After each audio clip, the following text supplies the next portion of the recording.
Aujourd'hui c'est Halloween et j'avais envie de faire un vlog parce que ça fait très longtemps que j'attends ce week-end qui est mon week-end de repos. Alors bon, entre temps on a été reconfinés mais ça change pas grand chose pour moi puisque je continue à travailler. Donc j'attendais, oui, ce 31 octobre comme la venue du Messie, on peut le dire, puisque je comptais depuis de nombreuses semaines déjà me couper du monde l'espace de ces 2 jours pour lire, manger absolument tout ce qui me plaît, profiter de la vue, des arbres, de la nature et tout simplement de rien faire. Finalement, je pense qu'on va tous passer le même week-end puisque tout le monde est chez soi, voilà, à part ceux et celles qui travaillent encore, même le week-end. Enfin bref, j'ai prévu de lire pas mal de trucs, enfin pas mal, j'ai prévu de lire 2-3 petits trucs qui m'ont l'air très très cool, qui font partie du Pumpkin Autumn Challenge qui n'est pas encore terminé. Et je pense que je vais d'ailleurs commencer par Sombre Citrouille de Malika Ferjouk, qui est très grand, hein, on voit pas très bien du coup. C'est l'adaptation de son roman en bande dessinée, ça a l'air trop bien, ça se passe le jour d'Halloween, j'en ai déjà parlé dans ma vidéo de PAL du Pumpkin Autumn Challenge. Je vais commencer par ça, ensuite j'ai... merde, je me suis trompée de livre.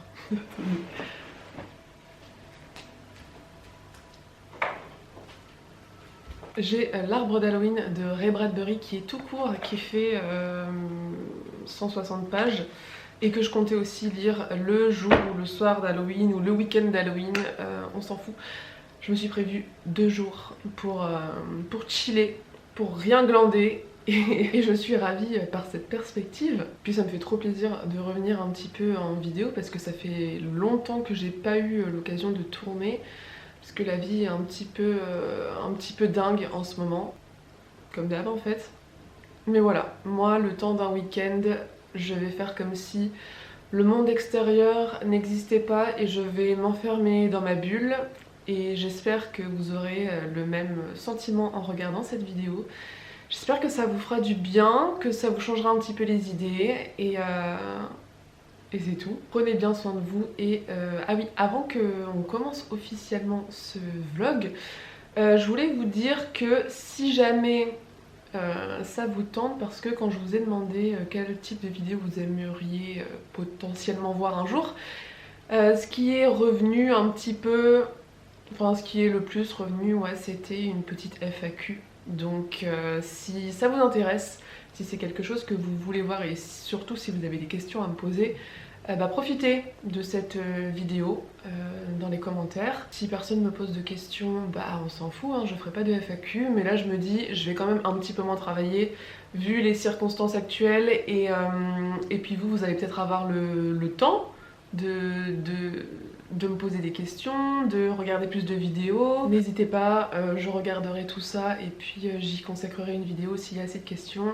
Si tout le monde s'embalèque, ce que je peux absolument comprendre, eh bien il n'y aura pas de FAQ, c'est aussi très bien. Voilà, c'est vraiment pour vous, donc c'est comme vous voulez. Bref, cette introduction est beaucoup trop longue et inutile. Moi je vais aller lire ma petite BD. Ce matin je me suis pris un bon petit déjeuner avec mon traditionnel café devant les arbres. J'étais hyper détendue et ça me fait extrêmement de bien parce que je suis rarement détendue ces derniers temps. Cet après-midi je pense que je vais me faire un petit goûter, ce soir je vais manger des trucs un peu d'Halloween. Bref, vraiment je me fais mon week-end selon mes conditions. Je fais absolument tout ce que je veux, c'est la fête à neuneux.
Hier soir j'ai terminé Sombre Citrouille de Malika Ferjouk qui m'a laissé une impression hyper bizarre puisqu'en fait on suit ces enfants donc qui sont tous réunis pour l'anniversaire de leur papy, on est le 31 octobre. Et puis l'histoire démarre le matin où la mamie demande aux enfants d'aller chercher des citrouilles dans le champ. Et là-bas, ils vont découvrir le cadavre d'un homme qu'ils ne connaissent pas et qu'ils vont décider de cacher pour éviter de ruiner la fête. J'ai adoré les dessins et l'ambiance qui sont vraiment parfaits pour la journée d'Halloween. Je les trouve hyper beaux, j'adore les couleurs qui sont choisies. Et ce qui me donne cette impression bizarre de malaise, c'est ce fossé qu'il y a entre... d'un côté le petit groupe des enfants qui interagissent les uns avec les autres parce qu'ils ont tous trouvé en même temps le cadavre de cet homme mystérieux. Et avec les enfants on a ce côté très tendre, très ingénu, très bienveillant de l'enfance et de ces personnages qui veulent tout simplement préserver leur famille et surtout leur papy, qui veulent pas gâcher son anniversaire. Et puis d'un côté, du coup ils vont quand même mener l'enquête parce qu'ils sont pas complètement idiots, hein. Ils s'imaginent bien que c'est quelqu'un de leur famille qui a dû faire le coup, donc ils vont enquêter. Et c'est là que ça devient très dérangeant puisque on va découvrir les secrets des adultes de cette famille qui sont pour le moins horribles et qui moi m'ont profondément dérangée. On est dans une famille du coup de bourgeois qui habitent à la campagne dans un grand manoir, c'est quasiment un château. Le grand-père c'est un ancien tennisman hyper célèbre et la grand-mère elle était, je sais pas, elle a failli devenir actrice, un truc comme ça. Bon, ils ont énormément de thunes et ils ont des idées extrêmement arrêtées et honnêtement je les ai trouvés très antipathiques, hein. C'est des personnages atroces. On a notamment la grand-mère qui est complètement raciste, qui a par exemple forcé une de ses filles à avorter parce qu'elle était tombée enceinte d'un homme noir. Bien évidemment c'est une famille de blancs exclusivement qui visiblement n'accepte pas beaucoup la diversité. La grand-mère, oui, elle est horrible, elle est vraiment horrible. On a une des petites filles, parce qu'il y a une paire de jumelles, pas ces jumelles-là, mais des sœurs. Un petit garçon de 6 ans, il y en a un qui a 13-14 ans, et ensuite il y a une fille de 15 ans qui est un peu entre les adultes et les enfants. Et bref, il y a une des jumelles, je crois que c'est elle, celle-ci, qui à sa naissance a été étranglée par le cordon ombilical de sa sœur et dont le cerveau a manqué d'oxygène pendant quelques minutes et elle en a gardé des séquelles neurologiques du coup j'imagine. Et donc dans la BD nous est raconté que parfois elle a des spasmes musculaires qu'elle ne peut donc bien évidemment pas contrôler et elle a une élocution qui est assez difficile, elle a des problèmes d'élocution et de temps en temps elle bave un peu. Et sa grand-mère la traite vraiment comme une demeurée en fait parce qu'elle a des problèmes d'élocution et qu'elle ne parle pas aussi bien que les autres enfants. Ouais, c'est limite si elle la regarde pas avec dégoût. Enfin bref, je l'ai trouvée horrible cette grand-mère, vraiment. Et j'ai adoré les enfants, tous autant qu'ils sont. Ils sont tellement tous attachants et hyper mignons. Et les adultes, il y en a qui sont là un petit peu pour relever le niveau. Mais c'est vrai que pour la plupart, c'est très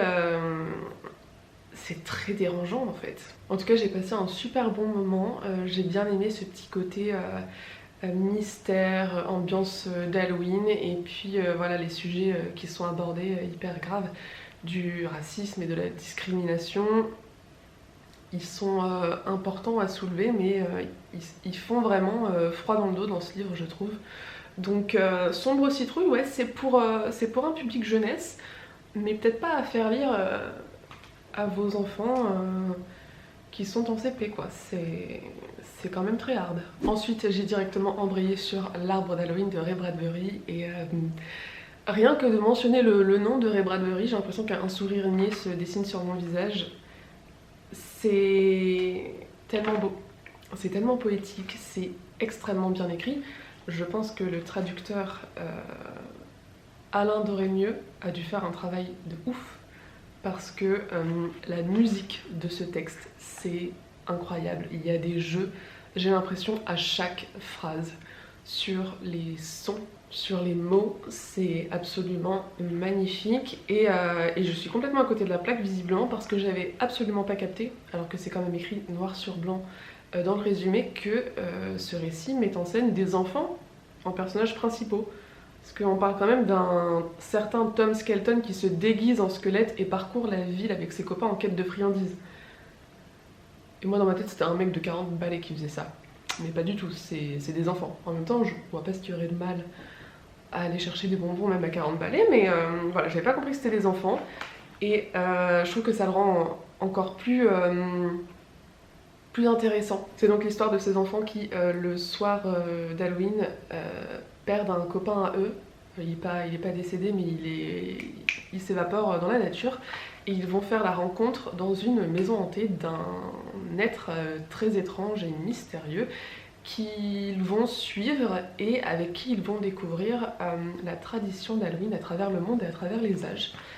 Par exemple, là, la première qu'ils ont découverte, c'était en moins 2000 avant Jésus-Christ, en moins 2000 avant Jésus-Christ. Enfin, en 2000 avant Jésus-Christ, quoi. En Égypte, voilà, on a vu des momies, on a vu des sarcophages. Ça se lit, c'est très onirique. Ça se lit comme un conte un petit peu étrange, très étrange même, et très axé Halloween, mais ça se lit comme un conte, je trouve. C'est très très beau. Et je suis à la page 81. Bon, je lis vraiment très lentement. C'est presque un scandale à ce stade. Mais j'aime beaucoup, vraiment, et je vais le finir aujourd'hui, c'est sûr et certain. Qu'est-ce que je fais maintenant? Je vais peut-être vous montrer le livre que je lisais avant ce week-end d'Halloween et que j'ai mis en pause pour mes lectures spéciales Halloween. Toujours dans mon Pumpkin Autumn Challenge, je vous avais montré que j'allais lire le dernier tome de The Raven Boys. Ici c'est The Raven King de Maggie Stiefvater, et là je suis dans ce dernier tome qui est hyper sombre par rapport au précédent, je trouve. Il se passe vraiment des trucs.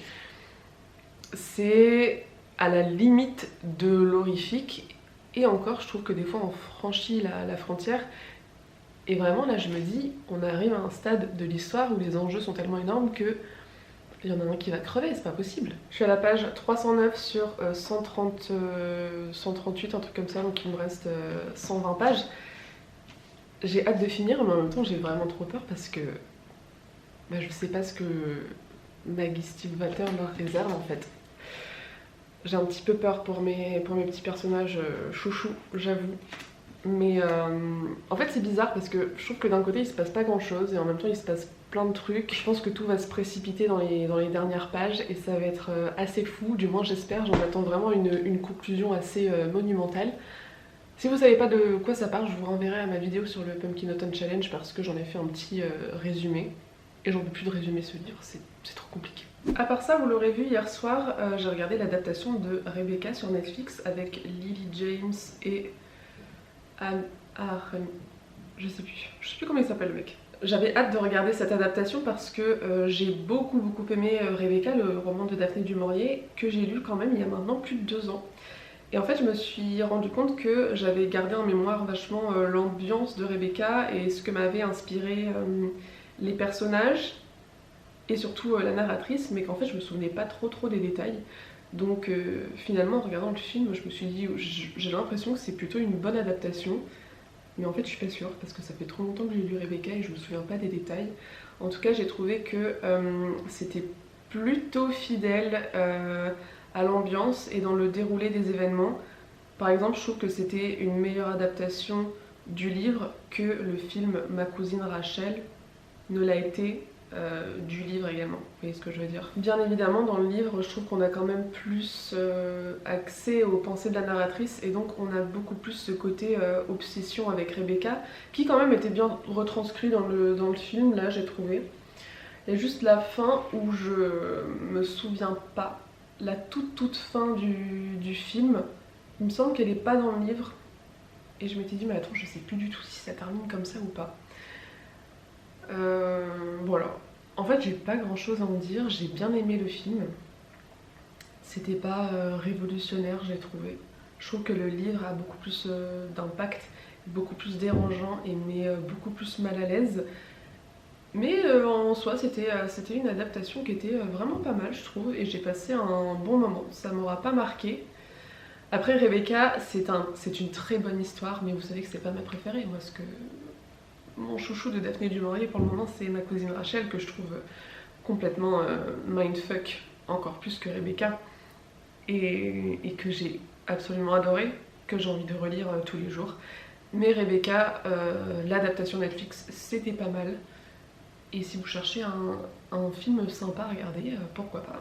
Si vous êtes plus branché série, en revanche, j'ai envie de vous parler d'une série que je re-regarde en ce moment, que j'ai déjà vue et que j'ai absolument adoré, que je considère comme une des meilleures séries qui existent, du moins que moi j'ai vues. Je suis pas spécialiste bien évidemment, mais en tout cas qui est parfaite pour cette période, et tant pis si Halloween est déjà passé, et tant pis si le plus gros de l'automne est déjà passé. Je trouve que la fin d'année là, quand les jours raccourcissent et que le monde devient sombre et un petit peu lugubre, eh bien le moment est venu de regarder Bates Motel. Bates Motel, c'était une série que j'avais dans mon radar depuis assez longtemps. Je trouve que l'affiche faisait hyper envie.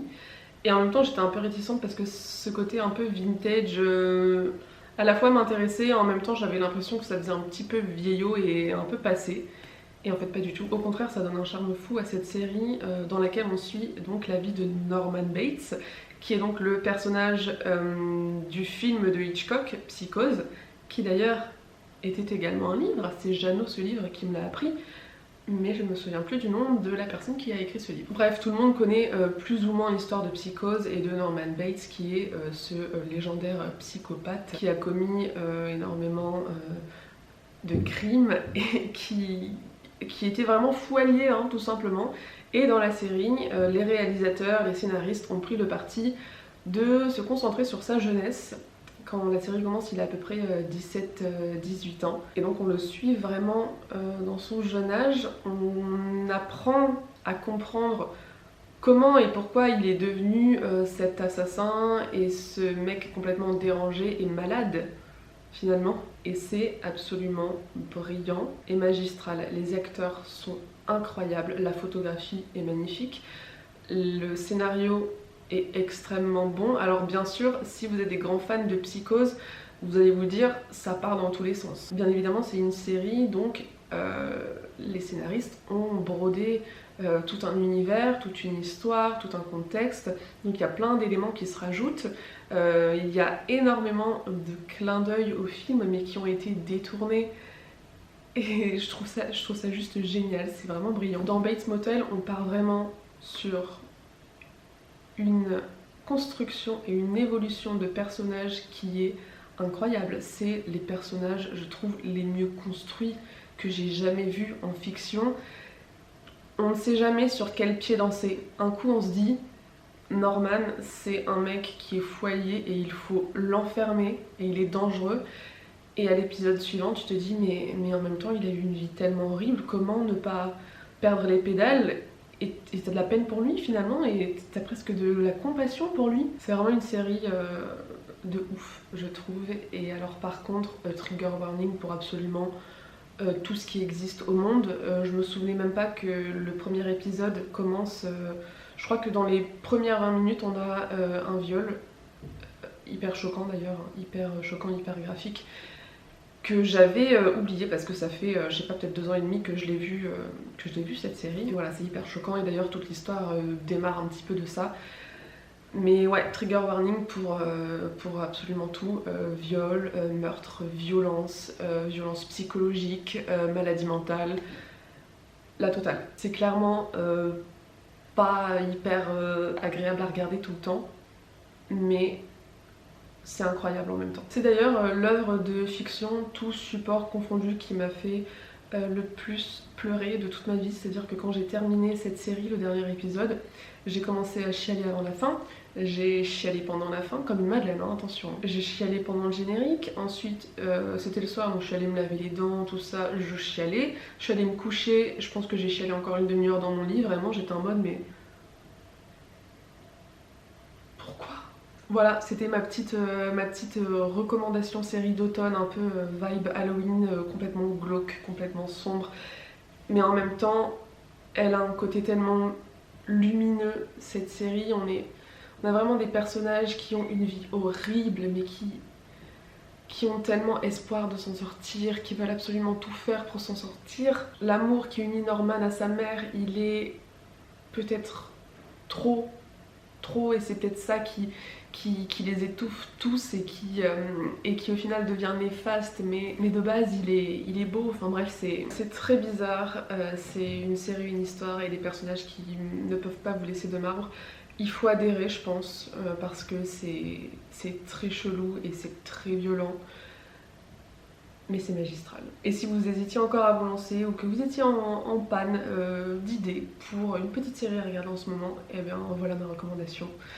Sur ce, je vais vous laisser parce que je pense que ça fait environ 20 minutes que je parle. D'ailleurs, ma caméra m'a coupé il y a 2 minutes. Et puis moi, maintenant, je vais tenter de finir l'arbre d'Halloween. Et puis je vais aller lire le webtoon de Sita parce qu'elle a enfin sorti son petit webtoon sur l'application Webtoon justement, que je viens de télécharger exprès pour l'occasion. Et je suis trop contente pour elle et aussi égoïstement pour moi puisque Sita c'est une personne et une illustratrice dont j'adore la personnalité et l'univers, j'aime trop ses dessins, j'aime trop sa façon de penser et je suis trop contente de pouvoir lire quelque chose qu'elle a créé vraiment de A à Z.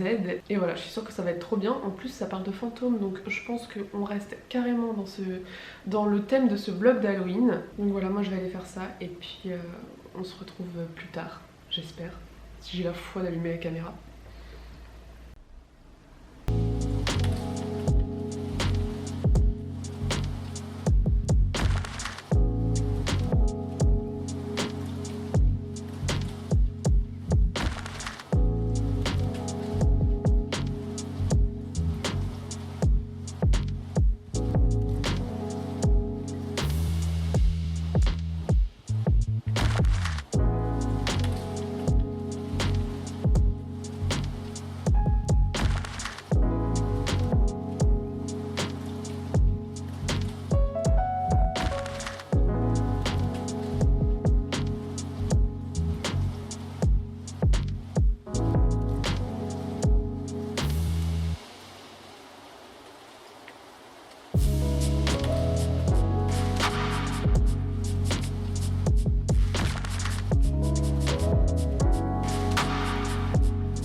Bon, on se fait un petit bilan. Ça fait longtemps qu'on n'a pas vu ma bibliothèque derrière. J'aime bien de temps en temps. Je vous reprends le mardi puisque finalement j'ai eu la flemme d'allumer ma caméra le dimanche soir. En même temps, qui aurait envie de faire une telle chose un dimanche soir? Entre temps, je suis allée bosser lundi et j'ai appris que finalement j'allais être au chômage. Donc me voici aujourd'hui avec tout le temps devant moi pour vous faire des vidéos, lire et faire absolument tout ce que je veux en fait. On va faire comme ça, hein. J'ai pas trop le choix en même temps. J'ai donc terminé l'arbre d'Halloween de Ray Bradbury que j'ai beaucoup aimé. Je pense que c'est pas une histoire qui va me marquer pendant très longtemps.